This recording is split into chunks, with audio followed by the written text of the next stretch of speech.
भगवते वासुदेवाय।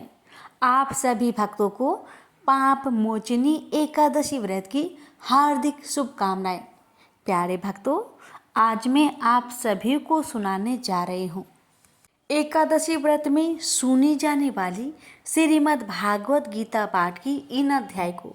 एकादशी व्रत में गीता पाठ सुनने का महत्व विशेष रूप से आध्यात्मिक उन्नति और भगवान श्री कृष्ण के प्रति भक्ति को बढ़ाने के लिए है। भागवत गीता में भगवान श्री कृष्ण ने अर्जुन को धर्म, कर्म, भक्ति और योग के बारे में महत्वपूर्ण उपदेश दिए हैं, जो जीवन के प्रत्येक पहलू को सुधारने और परमात्मा से जोड़ने में मदद करते हैं। गीता का पाठ करने से व्यक्ति का मन शांत और एकाग्र होता है, जिससे उसकी भक्ति में वृद्धि होती है। एकादशी का व्रत विशेष रूप से भगवान विष्णु जी को समर्पित होता है और गीता पाठ का उस समर्पण को सशक्त करता है। गीता में भगवान कृष्ण ने हर व्यक्ति को अपने धर्म के अनुसार कार्य करने की शिक्षा दी है। एकादशी व्रत का पालन, गीता का पाठ यह समझाने में मदद करता है कि सही कर्म और भक्ति के साथ ही जीवन कैसे व्यतीत किया जाए। गीता का अध्ययन आत्मज्ञान प्रदान करता है और आत्मा की शुद्धि के मार्ग पर अग्रसर करता है। यह व्यक्ति को परमात्मा के साथ गहरे संबंध बनाने की प्रेरणा देता है। गीता की शिक्षाएं व्यक्ति को मानसिक और आध्यात्मिक संकटों से बाहर निकलने में मदद करती है। एकादशी के दिन गीता का पाठ उन विकारों और नकारात्मक विचारों को दूर करने में सहायक होता है, जो व्यक्ति को सांसारिक बंधनों से बांधते हैं। तो आइए प्यारे भक्तों, अपने और अपने पूरे परिवार की मंगल कामना को करते हुए इस पावन गीता पाठ की इन अध्यायों का रसपान करते हैं। श्री भगवान ने कहा, हे अर्जुन, अब मैं तुझे ईर्ष्या न करने के लिए इस परम गोपनीय ज्ञान को अनुभव सहित करता हूँ, जिसको जानकर तू इस दुख रूपी संसार से मुक्त हो सकेगा। यह ज्ञान सभी विद्याओं का राजा, सभी गोपनीयों से भी अति गोपनीय, परम पवित्र, परम श्रेष्ठ है। यह ज्ञान धर्म के अनुसार सुखपूर्वक कर्तव्य कर्म के द्वारा अविनाशी परमात्मा का प्रत्यक्ष अनुभव कराने वाला है। हे परंतर, इस धर्म के प्रति श्रद्धा न रखने वाले मनुष्य मुझे न प्राप्त होकर जन्म मृत्यु रूपी मार्ग से इस संसार में आते जाते रहते हैं। मेरे कारण ही यह सारा संसार दिखाई देता है और मैं ही इस संपूर्ण जगत में अदृश्य शक्ति रूप में सभी जगह स्थित हूँ। सभी प्राणी मुझ में ही स्थित है, परंतु मैं उनमें स्थित नहीं हूँ। हे अर्जुन, यह मेरी ऐश्वर्य पूर्ण योग शक्ति को देख। यह संपूर्ण सृष्टि मुझ में कभी स्थित नहीं रहती है, फिर भी मैं सभी प्राणियों का पालन पोषण करने वाला हूँ और सभी प्राणियों में शक्ति रूप में स्थित हूँ, परंतु मेरा आत्मा सभी प्राणियों में स्थित नहीं रहता है, क्योंकि मैं ही सृष्टि का मूल कारण हूँ। इस प्रकार सभी जगह बहने वाली महान वायु सदैव आकाश में स्थिर रहती है, उसी प्रकार सभी प्राणी मुझ में स्थिर रहते हैं। हे कुंती पुत्र, कल्प के अंत में सभी प्राणी मेरे प्रकृतिक में प्रवेश करके विलीन हो जाते हैं और अगले कल्प के आरंभ में उनको अपनी इच्छा शक्ति से फिर उत्पन्न करता हूँ। 84 लाख योनियों में सभी प्राणी अपनी इच्छा शक्ति के कारण बार बार मेरी इच्छा शक्ति से विलीन उत्पन्न होते रहते हैं। यह सभी पूर्ण रूप से स्वतः मेरी इच्छा शक्ति के अधीन होते हैं। हे धनंजय, यह सभी कर्म मुझे बांध नहीं पाते, क्योंकि मैं उन कार्यों में बिना किसी फल की इच्छा से उदासीन भाव से स्थिर रहता हूँ। हे कुंती पुत्र, मेरी अच्युता, मैं मेरी भौतिक प्रकृति सभी चर तथा अचर जीव उत्पन्न और विनिष्ट करती रहती है। इसी कारण से यह संसार परिवर्तनशील है। मूर्ख मनुष्य मुझे अपने ही समान निष्कृष्ट शरीर आधार वाला समझते हैं, इसलिए वह सभी जीव आत्माओं का परम ईश्वर वाले मेरे स्वभाव को नहीं समझ पाते। ऐसे मनुष्य कभी न पूर्ण होने वाली आशा में, कभी न पूर्ण होने वाले कर्मों में और कभी न प्राप्त होने वाले ज्ञान में विशेष रूप से मोहग्रस्त हुए मेरी मोहने वाली भौतिक प्रकृति की ओर आकर्षित होकर निश्चित रूप से राक्षसी वृत्ति और असुरी स्वभाव धारण किए रहते हैं। ये पृथा पुत्र, मोह से मुक्त हुए महापुरुष देवीय स्वभाव को धारण करके मेरी शरण ग्रहण करते हैं और मुझको सभी जीव आत्माओं का उद्यम जानकर अनन्य भाव से मुझ अविनाशी का स्मरण करते हैं। ऐसे महापुरुष दृढ़ संकल्प से प्रयत्न करके निरंतर मेरे नाम और महिमा का गुणगान करते हैं और सदैव मेरी पूजा में स्थिर होकर मुझे बार बार प्रणाम करते हुए मेरी पूजा करते हैं। कुछ मनुष्य ज्ञान के अनुशीलन द्वारा यज्ञ करके, कुछ मनुष्य मुझे एक ही तत्व जानकर, कुछ मनुष्य अलग अलग तत्व जानकर अनेक विधियों से निश्चित रूप से मेरे विश्व स्वरूप की पूजा करते हैं। हे अर्जुन, मैं ही वैदिक कर्म कांड को करने वाला हूँ, मैं ही यज्ञ हूँ, मैं ही पितरों को दिए जाने वाला तर्पण हूँ, मैं ही जड़ी बूटी रूप में औषधि हूँ, मैं ही मंत्र हूँ, मैं ही घृत हूँ, मैं ही अग्नि हूँ और मैं ही हवन में दी जाने वाली आहुति हूँ।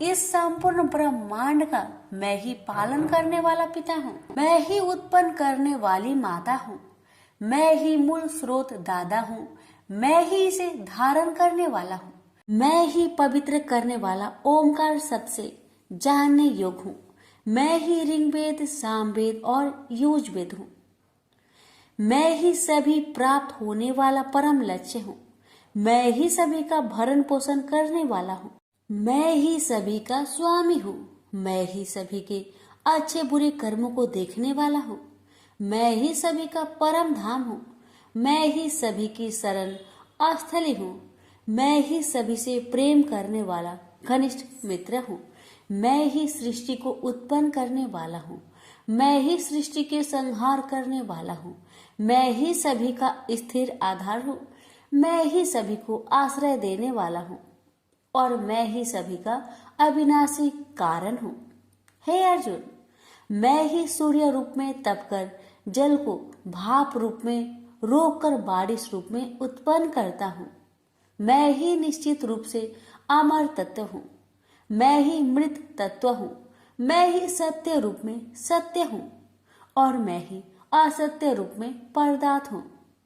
जो मनुष्य तीनों वेदों के अनुसार यज्ञों के द्वारा मेरी पूजा करके सभी पापों से पवित्र होकर सोमरस को पीने वाले के स्वर्ग लोकों की प्राप्ति के लिए प्रार्थना करते हैं, वह मनुष्य अपने पुण्य के फल स्वर्ग इंद्र लोक में जन्म को प्राप्त होकर स्वर्ग में देवी देवताओं वाले सुखों को भोगते हैं। वह जीव आत्मा उस विशाल स्वर्ग लोक के सुखों का भोग करके पुण्य फलों के समाप्त होने पर इस मृत्यु लोक में पुनः जन्म को प्राप्त होते हैं। इस प्रकार तीनों वेदों के सिद्धांतों का पालन करके सांसारिक सुख की कामना वाले मनुष्य बार बार जन्म और मृत्यु को प्राप्त होते हैं। जो मनुष्य एकमात्र मुझे लक्ष्य मानकर अनन्य भाव से मेरी स्मरण करते हुए कर्तव्य कर्म द्वारा पूजा करते हैं, जो सदैव निरंतर मेरी भक्ति में लीन रहता है, उस मनुष्य की सभी आवश्यकताएं और सुरक्षा की जिम्मेदारी मैं स्वयं निभाता हूँ। हे कुंती पुत्र, जो भी मनुष्य श्रद्धा पूर्वक भक्ति भाव से अन्य देवी देवताओं को पूजा करते हैं, वह भी निश्चित रूप से मेरी ही पूजा करते हैं, किंतु उनका वह पूजा करना अज्ञानता पूर्ण मेरी प्राप्ति की विधि से अलग त्रुटि पूर्ण होता है। मैं ही निश्चित रूप से समस्त यागों का भोग करने वाला हूँ और मैं ही स्वामी हूँ, परंतु वह मनुष्य मेरी वास्तविक रूप को तत्व से नहीं जानते, इसलिए वह कामनाओं के अनुसार पूर्ण जन्म को प्राप्त होते हैं। जो मनुष्य देवताओं की पूजा करते हैं वह देवताओं को प्राप्त होते हैं। जो अपने पूर्वजों की पूजा करते हैं वह पूर्वजों को प्राप्त होते हैं। जो भूतों की पूजा करते हैं वह उन भूतों के कुल को प्राप्त होते हैं।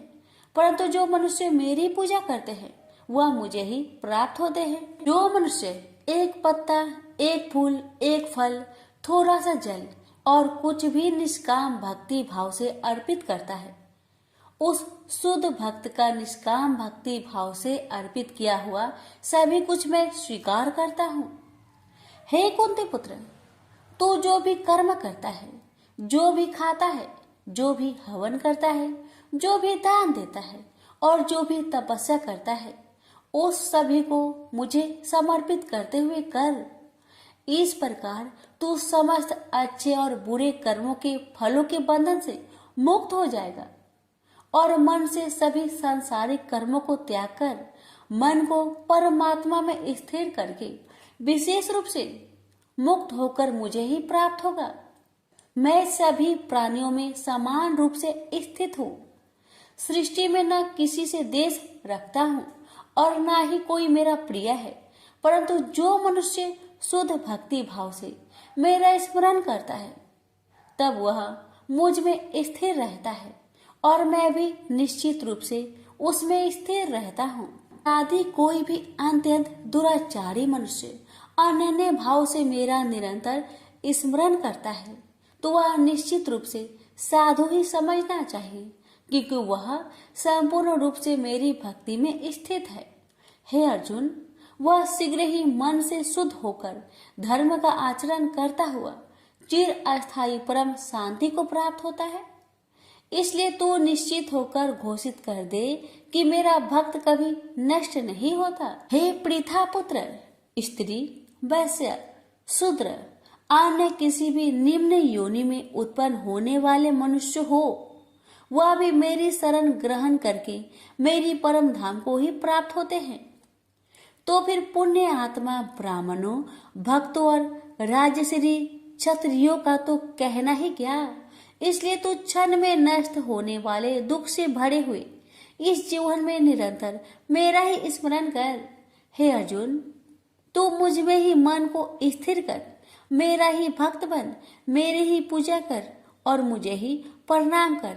इस प्रकार अपने मन को मुझ परमात्मा में पूर्ण स्वरूप से स्थिर करके मेरी शरण होकर तू निश्चित रूप से मुझे ही प्राप्त होगा।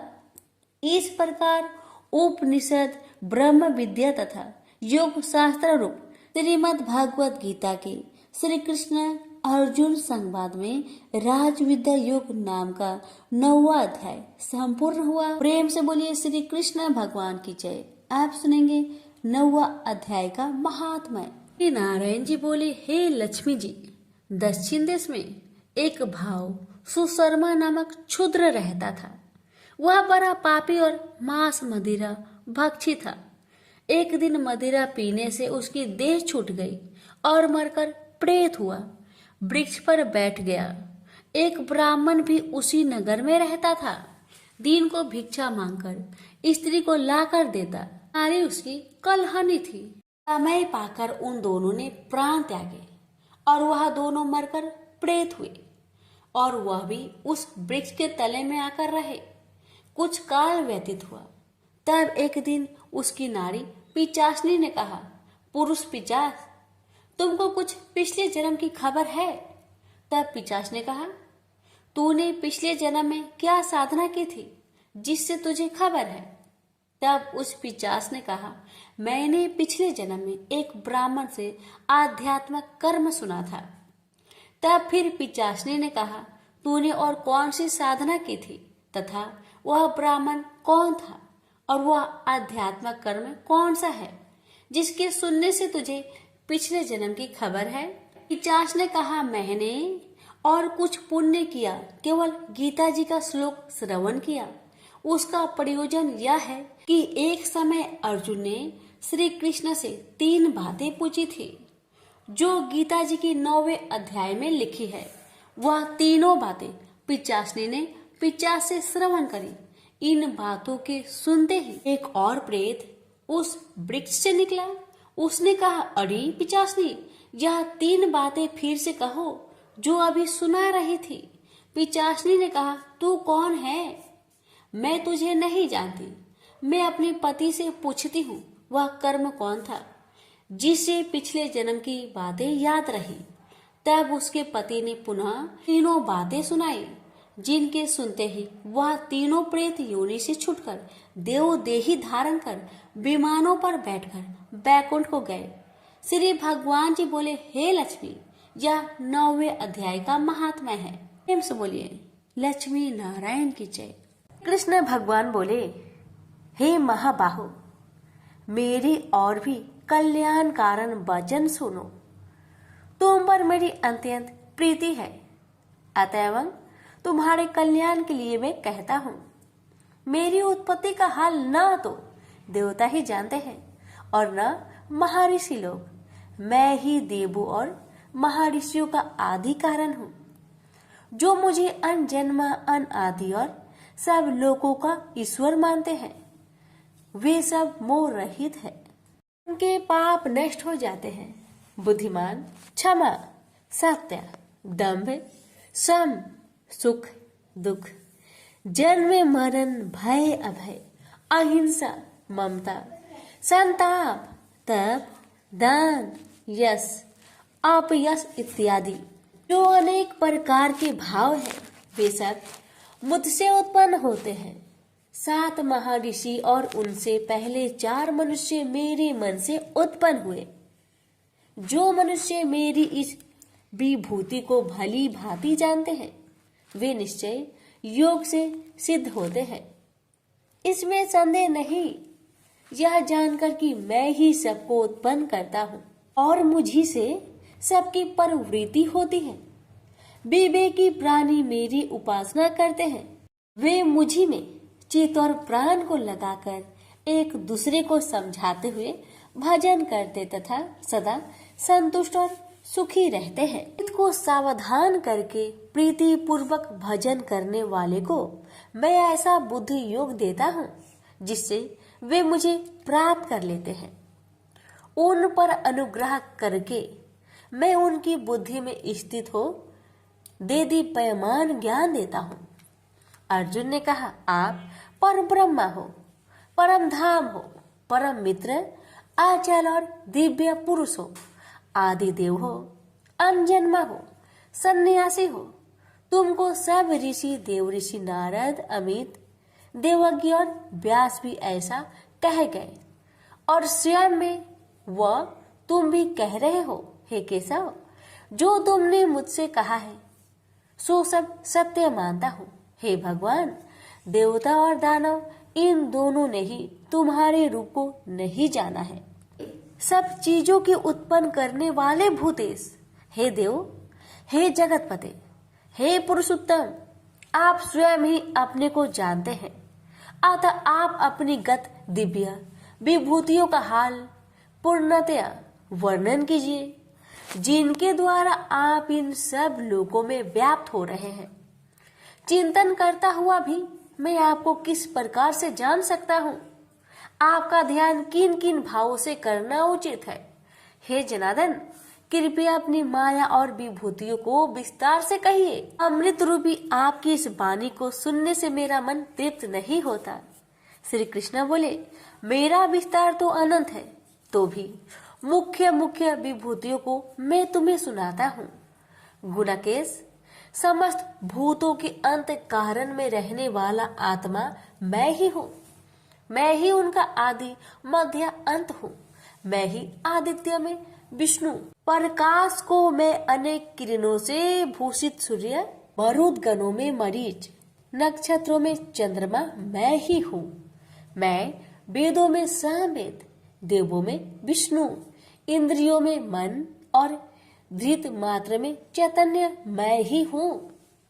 रुद्रों में शिव, यज्ञों में कुबेर, अष्ट वस्तुओं में अग्नि और पर्वतों में सेमरु मैं ही हूँ। हे पार्थ, पुरोहितों में बृहस्पति, सेनापतियों में स्कंद और जलाशयों में समुद्र मैं ही हूँ। मैं महर्षियों में भृगुबानी हूँ, अक्षरों में ओंकार, यज्ञों में जप, यज्ञों और स्वथवारों में हिमालय मैं ही हूँ। वृक्षों में पीपल, देव ऋषियों में नारद, गंधर्वों में चित्ररथ, सिद्धों में कपिल मुनि, वेदों में अमृत से उत्पन्न उच्च श्रवा, गजेंद्रों में ऐरावत और मनुष्यों में राजा मैं ही हूँ। धातुओं में वज्र, गौओं में कामधेनु, प्रजा की उत्पत्ति करने वालों में कामदेव और सर्पों में वासुकी मैं ही हूँ। नागों में शेषनाग, जलचरों में वरुण, पितरों में आर्यमा और शासन करने वालों में यमराज मैं ही हूँ। शुद्ध करने वालों में वायु, शस्त्रधारियों में राम, नदियों में गंगा मैं ही हूँ। हे अर्जुन, मैं सब प्राणियों का आदि अंत, विद्याओं में आध्यात्म विद्या और वाद विवादों में वाद मैं ही हूँ। अक्षरों में ओमकार में दंड, अक्षय कोक और 4 मुख वाला ब्रह्म भी मैं ही हूँ। सबको हरने वाली मृत्यु, भविष्य में होने वाले पदार्थों की उत्पत्ति, स्त्रियों में कृति, लक्ष्मी, वाणी, स्मृति, मेधा, धृति और क्षमा मैं ही हूँ। साम वेद में ब्रह्म सत्साम, छंदों में गायत्री, मासों में मार्गशीर्ष और ऋतुओं में बसंत मैं ही हूँ।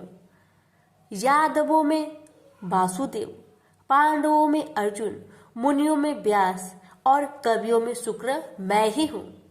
दमन करने वालों में दंड, जय चाहने वालों में नीति, गुहा पदार्थों में मौन तथा ज्ञानियों में ज्ञान मैं ही हूँ। और हे अर्जुन, भूत भाव का जो बीज है वह भी मैं ही हूँ। मेरे अतिरिक्त चराचर भूत कुछ भी नहीं है। ये परंतप दिव्य विभूतियों का अंत नहीं है। विभूतियों का विस्तार मैंने संक्षेप में कहा है। जो वस्तु ऐश्वर्यवान, शोभेयमान और यशवान है, उन्हें मेरे ही तेज के अंश से उत्पन्न हुआ जानो। यही जानो कि मैं अपने एक ही अंश से इस संपूर्ण जगत में व्यापक हूँ। प्रेम से बोलिए श्री कृष्ण भगवान की जय। आप सुनिए 10वें अध्याय का महात्म्य। नारायण जी बोले, हे लक्ष्मी जी, अब 10वें अध्याय का महात्म्य मैं कहता हूँ, आप श्रवण करें। एक बनारस क्षेत्र, गंगा जी का स्नान, संतों तथा काशी विश्वनाथ जी का दर्शन, अन्न को छोड़ना, एकादशी का दिन। हे स्वामी, इसने ऐसा क्या पुण्य किया था जिससे इसको यह गति प्राप्त हुई? शिव जी बोले, हे श्रृंगी, एक दिन यह ब्राह्मण विश्वेश्वर महादेव जी के दर्शन को जा रहा था। मार्ग में धूप की गर्मी के कारण एक समय कैलाश पर्वत पर पार्वती और हम बैठे हुए थे। एक हंस मेरे दर्शन को आया। वह हंस ब्रह्मा का वाहन था। ब्रह्मलोक से मान सरोवर को जाता था। उस सरोवर में सुंदर कमल के फूल थे। वह हंस एक कमल को लागने लगा। उसकी परछाई कमल पर पड़ी तो वह हंस श्याम वर्ण हो आकाश से गिर पड़ा। तब उसी समय उस मार्ग में मेरा एक गण आया। हंस को गिरा देख गण ने कहा, हे स्वामी, वह हंस आपके दर्शन को आया था, सो श्याम वर्ण हो गया। इसका क्या कारण है? ऐसा क्यों हुआ? हंस ने कहा, मैं आपके दर्शन को आ रहा था। मान सरोवर में कमल के फूल खिले हुए थे, उसको लांघ कर आया। उससे मेरी देह श्याम वर्ण हो गई और आकाश से गिर पड़ा। कारण जानता नहीं क्या हुआ। यह सुन शिव जी हंसे। तब आकाशवाणी हुई कि हे शंभु जी, कमली से पूछो, वह कहेगी। कमली ने कहा, मैं पूर्व जन्म में पद्मावती नामक अप्सरा थी। उस समय एक ब्राह्मण गंगा के किनारे स्नान कर गीता जी के 10वें अध्याय का पाठ किया करता था। एक दिन इंद्र का सिंहासन हिला। तब इंद्र ने मुझे आज्ञा दी कि तू जाकर उस ब्राह्मण की तपस्या भंग कर। आज्ञा पाकर मैं उस ब्रीफ के पास गई। उस ब्रीफ ने मुझे श्राप देकर कहा, अरे पापिनी, तू कमलनी हो जा। उसी समय में कमलनी हो गई। तभी से मैं गीता जी के 10वें अध्याय का पाठ करती हूँ। उसी से मेरा यह तेज है कि मुझको लांघने वाला काला होकर अचेत हो जाता है। हंस ने कहा, मेरा यह श्याम वर्ण कैसे श्वेत होगा, और तू इस कमल देह से छूटकर कैसे देव देही पाई। तब कमलनी बोली, जब कोई श्री गीता जी के 10वें अध्याय का पाठ सुनाएगा उद्धार होगा। तब एक ब्राह्मण ने सरोवर में स्नान कर गीता जी के 10वें अध्याय का पाठ किया। उसे हंस ने और कमलनी ने सुना, तब उसका उद्धार हुआ। प्रेम से बोलिए लक्ष्मी नारायण की जय, उमापति शंकर भगवान की जय। अर्जुन ने पूछा, इस प्रकार जो भक्त सदैव योग युक्त होकर आपकी उपासना विधि पूर्वक करते हैं और वे जो अव्यक्त पर ब्रह्म को भजते हैं, इन दोनों में कौन सा योगी श्रेष्ठ है? श्री भगवान जी बोले, जो मेरे विषय में मन लगाकर परम श्रद्धा पूर्वक मुझको भजते हैं वे उत्तम योगी हैं। मैं यह मानता हूँ, परंतु जो इंद्रियों को संयम करके सर्वत्र सम दृष्टि रखने वाला सब प्राणियों के हित में लगे हुए कथनीय अव्यक्त सर्वव्यापी अचिंतनीय निर्विकार अचल ध्रुव अक्षर का भजन करते हैं, वे भी मुझे प्राप्त होते हैं। अव्यक्त में मैं जिनका चित्त आसक्त है वह कष्ट अधिक पाते हैं, क्योंकि अव्यक्त गति के प्राणी कष्ट पाते हैं। हे पार्थ, जो प्राणी अपने सब कर्मों को अर्पण करके मेरी शरण में आकर अनन्य भक्ति से मेरा ध्यान करते हैं और पूजते हैं, उन शरण में आए हुए भक्तों को मैं थोड़े समय में ही मृत्यु संचार से उद्धार कर देता हूँ। मुझ में ही मन रखो, मुझ में ही बुद्धि रखो, तब तुम मुझ में ही निवास करोगे, इसमें कुछ संदेह नहीं। हे धनंजय, यदि इस प्रकार तुम मुझसे अपने चित्त को रखने में समर्थ ना हो तो योग अभ्यास द्वारा हमारे पाने के लिए बार बार यत्न करो। यदि अभ्यास भी ना हो सके तो मेरे उद्देश्य से व्रत आदि ही करो। यदि मेरे लिए तुम कर्म करोगे तो भी तुम्हें मुक्ति प्राप्त होगी, और यदि ऐसा भी ना कर सके तो मन को रोककर अनन्य भाव से मेरी शरण में आओ और फल की आशा छोड़कर कर्म करो, क्योंकि अभ्यास से ज्ञान उत्तम है, ज्ञान से ध्यान श्रेष्ठ है, त्याग से शांति प्राप्त होती है। जो किसी से द्वेष नहीं करता सबका मित्र है, दयाधारी है, ममता और अहंकार जिसमें नहीं है, सुख दुख को जो समान जानता है, क्षमावान है, संतोषी है, स्थिर चित्त से इंद्रियों को बस में रखता है, दृढ़ निश्चयवान है, मुझ में अपने मन और बुद्धि को लगाए हुए है, ऐसा मेरा भक्त मुझे प्रिय है, जिसे न लोगों का भय है न लोगों से डरता है। ऐसा जो हर्ष ईर्ष्या दुष्टों के भय और विषाद से रहित है, वह मेरा प्रिय है। जो कुछ मिले उसी में संतुष्ट, पवित्र पक्ष, निष्पक्ष, दुख रहित, फल की आशा त्याग कर करने वाला, ऐसा जो मेरा भक्त है वह मुझे प्रिय है। जो लाभ से प्रसन्न हो, किसी से द्वेष न करे, इष्ट पदार्थ के नष्ट होने से दुखी न हो, किसी वस्तु की इच्छा न करे, अशुभ तथा शुभ दोनों का त्यागी हो, वह भक्त मेरा परम प्रिय है। जिसको शत्रु और मित्र मान और अपमान, सर्दी और गर्मी, सुख तथा दुख समान है, और जो वासनाओं से रहित है, निंदा एवं स्तुति को समान जानता है, जो मुझ में श्रद्धा करके मुझे मानता हुआ इस अमृत के समान कल्याणकारक धर्म का आचरण मेरे उपदेश अनुसार करते हैं, वे मुझे अत्यंत प्रिय है। प्रेम से बोलिए श्री कृष्ण भगवान की जय। आप सुनिए 12वें अध्याय का महात्म्य। श्री भगवान बोले, हे लक्ष्मी, अब 12वें अध्याय का महात्म्य सुनो। दक्षिण देश में एक सुखानंद नाम का राजा रहता था, जिसके नगर में एक अत्यंत लंपट रहता था। एक गणिका से उसकी प्रीति थी। वह दोनों एक देवी के मंदिर में जाकर मदिरा पान किया करते, मांस खाए और भोग भोगे। और जो कोई पूछे तुम यहाँ क्या करते हो, तो कहते हम यहाँ रहकर देवी की सेवा करते हैं, ऐसे झूठ कह देते। उसी मंदिर में एक ब्राह्मण देवी की सेवा करता था। एक दिन उस ब्राह्मण ने देवी की स्तुति की। देवी प्रसन्न होकर बोली, वर मांग, जो मांगेगा सो दूंगी। उसने धन संतान का सुख मांगा। देवी ने कहा, ए ब्राह्मण, मैं अवश्य तुझे संतान दूंगी, पर एक काम कर, पहले इन दोनों का उद्धार कर ले। तब ब्राह्मण ने नारायण जी का तप किया। भगवान प्रसन्न हुए तथा नारायण जी गरुड़ पर बैठकर आए और कहा, तेरी क्या कामना है? ब्राह्मण ने पूछा, इन दोनों का उद्धार कैसे हो? श्री नारायण जी बोले, हे ब्राह्मण, गीता जी के 12वें अध्याय का पाठ सुनाओ तो दोनों का उद्धार हो जाएगा। तब उन दोनों ब्रीप ने भगवान की स्तुति कर धन्यवाद दिया। फिर ब्रीप ने उस गणिका और लंपट को बैठाकर गीता के 12वें अध्याय का पाठ सुनाया। सुनते ही उन दोनों की देही छूटी और देवदेही पाकर बैकुंठ को गए। प्रेम से बोलिए लक्ष्मी नारायण की जय। भगवान बोले, हे लक्ष्मी, संसार अश्वत्थ पीपल के समान है, जिसकी पुरुष रूप जड़ ऊपर है, चराचर शाखा नीचे है, वेद इसके पत्ते हैं। जो यह जानता है वही वेद का ज्ञाता है। इसकी शाखा ऊपर नीचे फैली हुई है।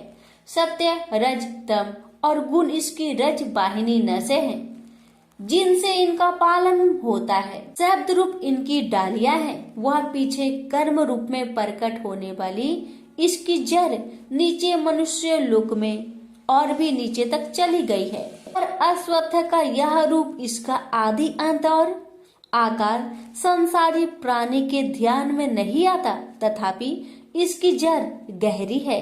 ऐसे इस पीपल का वैराग्य रूप ढींड शास्त्र से काटकर वह स्थान ढूंढना चाहिए जहां फिर से लौटना नहीं पड़ता, और साथ ही यह विचारना चाहिए कि जिसमें वह पुरातन प्रवृत्ति उत्पन्न हुई है, मैं उसी आदि पुरुष की शरण हूँ। अहंकार और मोह रहित, संग दोष को जीतने वाले, आत्मज्ञान से निरत, सब कामनाओं से दूर, सुख दुख नामक दंड पदार्थों से युक्त ऐसे ज्ञानी पुरुष शाश्वत पद को पाते हैं। जैसे सूर्य, चंद्र या अग्नि प्रकाशित नहीं करते, वहां मेरा परम धाम है, वहां जाकर लौटना नहीं होता। मेरा सनातन अंश इस जीव लोक में जीव का रूप धरकर प्रकृति में स्थिर है। पांचों इंद्रियों और छठे मन को उससे छुड़ाता है, जैसे वायु पुष्प आदि की गंध को दूसरे स्थान में ले जाती है। इसी प्रकार यह देह स्वामी शरीर धारण करने के बाद जब उसका परित्याग करता है, तब इंद्रियों और मन को साथ ले जाता है। कान, आंख, चर्म, जीभ, नाक और मन का आश्चर्य लेकर वह विषयों का भोग करता है। एक देह से दूसरी देह को जाते अथवा एक ही देह में रहते समय अथवा इंद्रियों से मुक्त हो विषयों का उपभोग करते हुए इसको मूर्ख नहीं देख सकते, परंतु जिनके ज्ञान रूपी नेत्र है वह देखते हैं। यत्न करने से योगी जन इसे देखते हैं, परंतु अज्ञानी यत्न करने पर भी नहीं देख पाते। जो तेज सूर्य, चंद्र और अग्नि में वर्तमान है और जगत को प्रकाशित करता है, उसे मेरा ही तेज जानो। मैं पृथ्वी में प्रवेश कर अपने तेज से समस्त भूतों को धारण करता हूँ और इसमें भरा हुआ चंद्रमा बनकर मैं ही सब औषधियों का पोषण करता हूँ। मैं जठर अग्नि होकर सब प्राणियों की देह में प्रविष्ट हूँ और प्राण वायु अपान वायु से संयुक्त होकर चारों प्रकार भक्ष्य, भोज्य, चोष्य, लेह से भोजन किए हुए प्राणियों के अन्न को पचाता हूँ। संसार में क्षर और अक्षर दो पुरुष है। जितने नाशवान प्राणी हैं वो क्षर कहलाते हैं और स्थिर चैतन्य को अक्षर कहते हैं। मैं अक्षर और क्षर में उत्कृष्ट हूँ। इसी कारण से लोक और वेद में जो पुरुषोत्तम के रूप को जानता है वह सब कुछ जानता है और सर्व भाव से मेरा ही स्मरण करता है। प्रेम से बोलिए श्री कृष्ण भगवान की जय। सुनिए 15वें अध्याय का महात्म्य। उत्तर प्रदेश में एक नरसिंह नामक राजा था और सुभंग नामक मंत्री था। राजा को मंत्री पर बड़ा भरोसा था। मंत्री के मन में कपट था। मंत्री चाहता था राजा को मारकर यह राज्य मैं ही करूं। इस तरह कुछ काल व्यतीत हुआ। एक दिन राजा नौकर चाकरों सहित सो रहा था। तब मंत्री राजा को सारे नौकरों सहित मारकर राज्य करने लगा। कुछ काल व्यतीत हुआ, तब वह भी मर गया। धर्मराज के पास दूध बांध कर ले गए। धर्मराज बोला, हे यमदूतो, यह बड़ा पापी है, इसको नरक में डालो। हे लक्ष्मी, इस प्रकार कई नरक भोगकर धर्मराज की आज्ञा से घोड़े की योनि में आया। सिंघल द्वीप में जन्मते घोड़ा हुआ। एक सौदागर ने बहुत से घोड़े को मोल लिया और वह घोड़ा खरीदकर अपने देश को चला। चलते चलते अपने देश में आया। तब वहां के राजा ने सुना कि अमुक सौदागर बहुत से घोड़े ले आया है। तब राजा ने उसे बुलाया और कई घोड़े खरीदे। उस घोड़े को भी खरीदा। जब उस घोड़े ने राजा को देख उसने सिर फेर लिया। यह देख राजा बोला, क्या बात है, जो घोड़े ने सिर फेरा है। राजा ने पंडित को बुलाकर पूछा कि इस घोड़े ने हमें देखकर सिर क्यों फेरा, इसका क्या कारण है। पंडित ने कहा, राजन, इस घोड़े ने तुमको सिर नवाया है। राजा ने कहा, यह बात नहीं है। कई दिन पीछे राजा शिकार खेलने को उसी घोड़े पर सवारी करके गया। वह घोड़ा बहुत तेज चलता था। राजा शिकार खेलता खेलता बहुत दूर चला गया। उसी दिन राजा ने जाते ही शिकार मारा। राजा बहुत प्रसन्न हुआ। दोपहरी की गर्मी के कारण राजा को प्यास लगी। तब राजा ने वन में एक साधु को कुटिया में बैठे देखा। तालाब से जल भरा हुआ था। वहां राजा उतरा, घोड़े को वृक्ष में बांधकर कुटिया में गया तो साधु अपने पुत्र को गीता जी के 15वें अध्याय का पाठ सिखा रहा था। वृक्ष के पट्टे पर श्लोक लिखकर बालक से कहा, खेलते भी रहो और इसको कंठ करो। उस पत्ते को घोड़े ने देखा तो तुरंत उसकी देह छूट गई। देवदेही पाई, स्वर्ग से विमान आया, उस पर बैठ बैकुंठ को चला। इतने में ही राजा जल पीकर बाहर आया। देखा तो घोड़ा मरा है। राजा चिंतित होकर बोला, यह घोड़ा किसने मारा है, इसे क्या हुआ। इतने में वह बोला, हे राजन, तेरे घोड़े का चैतन्य मैं हूँ। मैंने अब देवदेही पाई है, बैकुंठ को चला हूँ। राजा ने पूछा, तुमने कौन सा पुण्य किया है। घोड़ा बोला, यह बात ऋषिवर से पूछो। राजा ने मुनीश्वर से पूछा। मुनि बोला, हे राजन, गीता जी का श्लोक लिखा हुआ पत्ता इसके आगे पड़ा है। घोड़े ने यह अक्षर देखे हैं, इस कारण घोड़े की सदगति हुई है। श्री नारायण जी बोले, हे लक्ष्मी, यह गीता के 15वें अध्याय का महात्म्य मैंने तुमको सुनाया। प्रेम से बोलिए लक्ष्मी नारायण की जय। अर्जुन ने पूछा, हे केशव, मैं संन्यास एवं त्याग के तत्व पृथक पृथक जानने की इच्छा करता हूँ। श्री कृष्ण बोले, हे पार्थ, कामना वाले कर्मों के त्याग को ज्ञानी लोग संन्यास मानते हैं और अज्ञानी पुरुष फल के त्याग को त्याग कहते हैं। कोई पंडित कर्म को दोष युक्त जानकर त्यागना ठीक कहते हैं। कोई यज्ञ, दान, तप आदि कर्मों को छोड़ने योग्य बताते हैं। हे भारत, त्याग के विषय में मेरा ऐसा मत है कि त्याग 3 प्रकार के हैं। यज्ञ, दान, तप आदि कर्मों को नहीं त्यागना चाहिए। ये सब कर्म आसक्त और फल को त्याग कर करने चाहिए। मेरे निश्चय मत यही है जो सर्वोत्तम है। अपने नियमित कर्मों का त्यागना उचित नहीं है। यह मोह बस ऐसा किया जाए तो वह तामस त्याग है।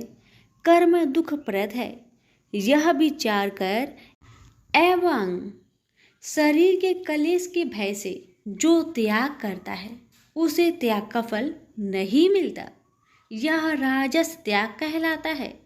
हे अर्जुन, अपना नियमित कर्म अवश्य करने योग्य है। फल तथा आसक्त को त्याग कर जो कर्म किया जाता है वह सात्विक कर्म है। जो दुखदायक कर्म से देश नहीं करता तथा सुखदायक कर्म से प्रीति नहीं करता वह त्यागी, सत्यशील, बुद्धिमान तथा मुक्ति की योग है। देहधारी संपूर्ण कर्मों का त्याग नहीं कर सकता। कर्म का फल त्याग कर कर्म करने वाला त्यागी है। कर्मफल 3 प्रकार के हैं, अनिष्ट, इष्ट एवं मित्र। जो त्याग नहीं करते उनको ये मरने के बाद मिलते हैं और त्यागियों को नहीं मिलते। हे महाबाहो, संपूर्ण कर्मों की सिद्धि के लिए 5 प्रकार सांख्य शास्त्र में कहे हैं, उनको सुनो। शरीर कर्ता, साधन, पृथक पृथक चेष्टाएं और देव शरीर, वाणी एवं मन से जो भला बुरा कार्य किया जाता है उसके ये 5 कारण हैं। वह दुर्मति कुछ नहीं जानता जिसको यह अहंकार नहीं है कि मैं करता हूँ, और जिसकी बुद्धि कर्मों में लिप्त नहीं है वह मनुष्य प्राणियों को मारकर भी उनको नहीं मारता और उनमें नहीं बंधता। ज्ञान, गृह और ज्ञाता ये 3 ही कर्मों के प्रेरक है। कारण, कर्म और कर्ता ये 3 कर्म के साधन हैं। सांख्य शास्त्र में ज्ञान, कर्म और कर्ता ये सत्वादिक गुण के भेद 3 प्रकार के हैं, इनको भी सुनो। जब भिन्न भिन्न प्राणियों में एक अविनाशी अविभक्त सत्ता जो दिखता है वह ज्ञान सात्विक कहलाता है। जिस ज्ञान से प्राणियों में नाना प्रकार की सत्ता दिखाई देती है उसको राजस ज्ञान जानो। ऐसा ज्ञान जिसके बिना कारण और सर्वार्थ के जाने एक ही कार्य में लगा रहे वह अल्प और तामस है।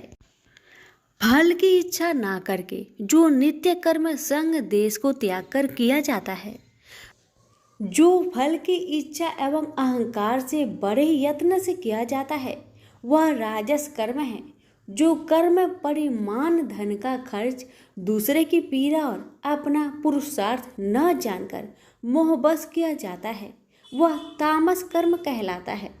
संग से रहित अहंकार, धैर्य और उत्साह युक्त सिद्ध व असिद्धि में समान रहता है वह सात्विक कर्म कहलाता है। गुण की तरह बुद्धि और धर्म के इनके भी 3 भेद है, सुनो। जो बुद्धि पर वृत्ति, निवृत्ति, कर्तव्य, अकर्तव्य, भय, अभय और बंधन मोक्ष को जानता है वह सात्विकी है। हे पार्थ, जिससे धर्म अधर्म और कर्तव्य अकर्तव्य का ठीक निश्चय नहीं होता वह राजसी है। जिस अज्ञान से ढकी बुद्धि करके मनुष्य अधर्म को धर्म मानता है वह तामसी है। जो कथा प्रसंग से फल की इच्छा करता है, जो धर्म अर्थ काम को धारण करता है वह राजसी वृत्ति है।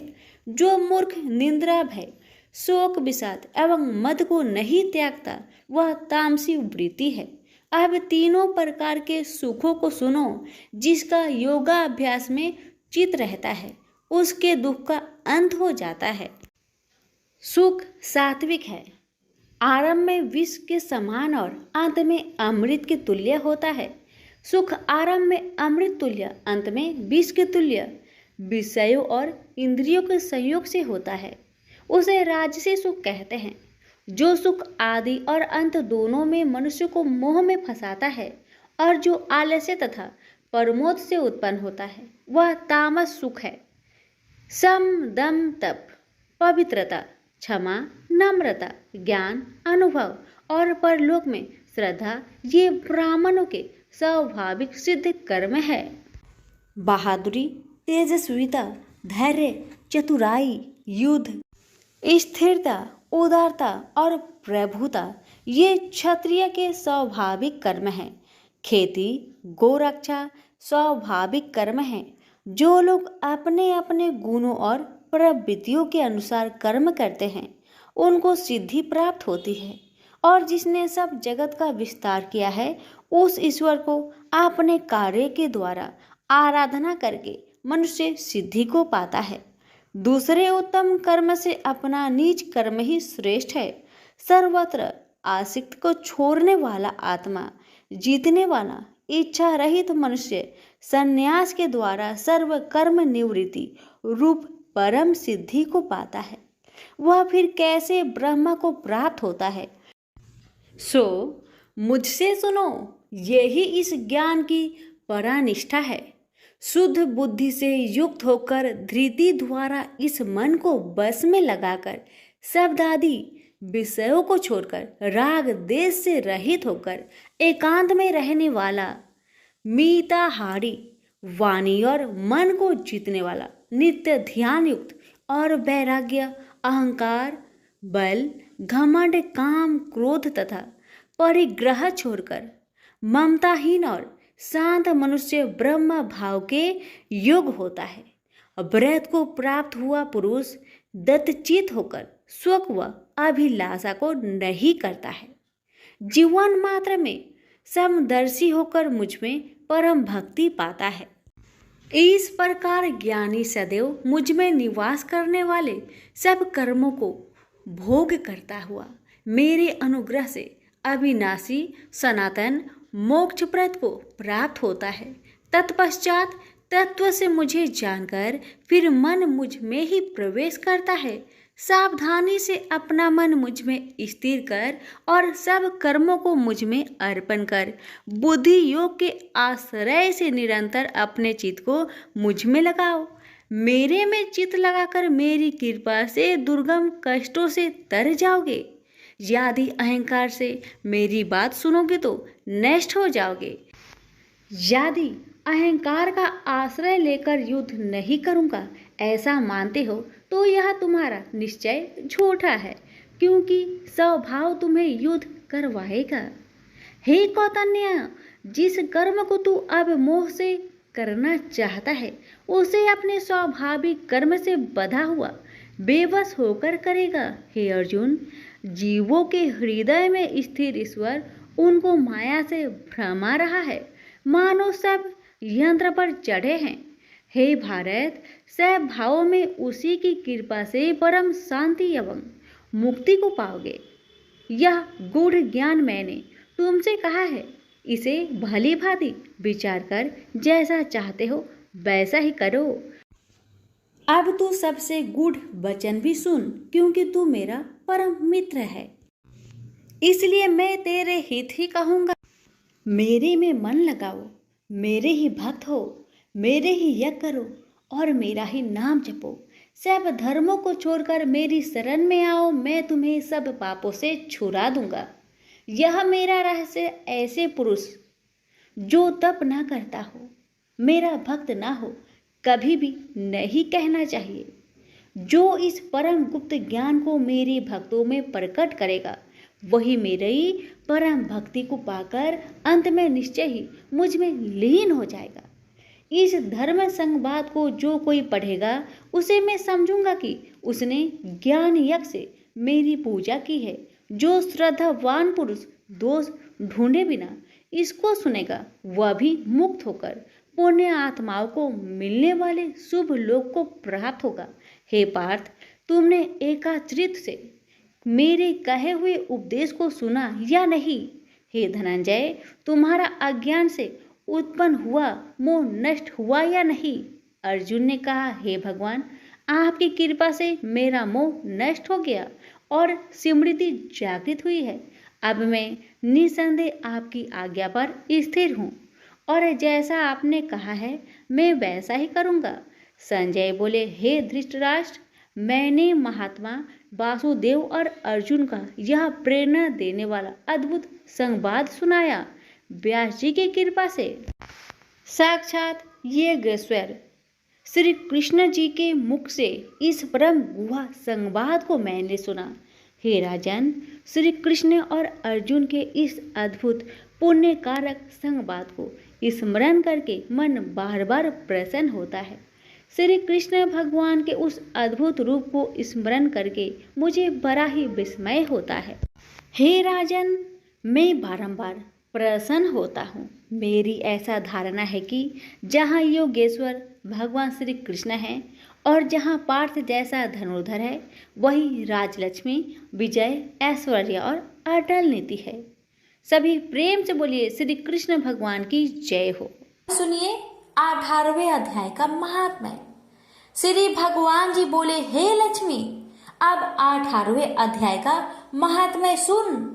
जैसे सब नदियों में गंगा जी, गौ में कपिला, कामधेनु और ऋषियों में नारद श्रेष्ठ है, उसी तरह गीता जी के सब अध्यायों में 18वां अध्याय श्रेष्ठ है। एक समय सेमरु पर्वत पर देवलोक में इंद्र अपनी सभा लगाए बड़ी प्रसन्नता में बैठे थे। उर्वशी नृत्य कर रही थी। इतने में एक चतुर्भुज रूप जीव को पार्षद ले आए और इंद्र को वह बहुत अखरे। उस तेजस्वी को बैठा तो दिया, किंतु अपने गुरु बृहस्पति जी से कहा, हे गुरुदेव, आप त्रिकालदर्शी हो, देखो इसने ऐसा कौन सा पुण्य किया है जिससे यह इंद्र आसन का अधिकारी हुआ। मेरे जाने तो इसने तीर्थ व्रत या दान कोई नहीं किया, शिवालय व ठाकुर मंदिर नहीं बनवाया, तालाब नहीं खुदवाया। यह सब बातें बृहस्पति जी ने भगवान से कही। तब भगवान ने बृहस्पति जी से कहा कि इसके मन में तो भोगों की वासना थी, परंतु यह गीता जी के 18वें अध्याय का नित्य पाठ करता था। इससे जब इसने अपनी देह को त्यागी, तब मैंने आज्ञा करी, हे पार्षदों, तुम इसको पहले ले जाकर इंद्र लोक के सुख भोगवाओ। जब इसका मनोरथ पूर्ण हो जाए, तब मेरी सायुज्य मुक्ति को पहुंचा दो। सो तुम जाकर भोगों की सामग्री इकट्ठी कर दो। तब इंद्र आदि सब देवताओं ने आकर भोगों की सब वस्तु एकत्र कर दी और कहा, पहले तुम इंद्र लोक के सुखों को भोगो। बहुत काल तक इंद्रपुरी के सुख भोग कर फिर भगवान की कृपा से सामुज्य मुक्ति पाकर बैकुंठ का अधिकारी हुआ। श्री नारायण जी बोले कि हे लक्ष्मी, यह 18वें अध्याय का महात्मा है। गंगा, गीता, गायत्री, कलयुग में यह तीनों मुक्ति की दाता है। प्रेम से बोलिए लक्ष्मी नारायण की जय।